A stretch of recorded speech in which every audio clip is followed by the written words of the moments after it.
לטגן שערות סבתא, יצאנו לבדוק מה הפעם ה-ChatGPT יציע לנו לטגן. אז קדימה, בוא נרשום לו. Hello chat, please give me the most crazy ideas for me to fry in my food stand. בוא נראה, הוא חושב.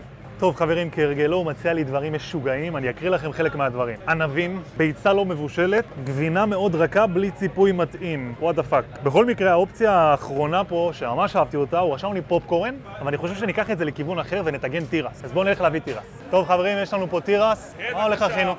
תביא לי תירס טוב, אני רוצה לטגן תירס. רבותיי, יש פה תירס גילי מתוק, ותעשה בזה מטעמים. שאני אקלף? לא, דווקא ככה. אני אקלף אצלי. תודה לכם. טוב חברים, יש לנו פה את התירס, אנחנו הולכים להוריד לו את הקצה ולתקוע מקל פה. מצוין. נוריד לו פה גם את הקצה. ועכשיו לבצק של הקורנדוג. אני ממש עוטף את זה כמו קורנדוג. אוי, זה פסיכי. והפעם בחרתי בפירורי פנקו. מושלם. ומפה לצ'יפסים. טוב חברים, התירס שלנו מוכן, בואו נוציא אותו, אבל בואו לחלק 2.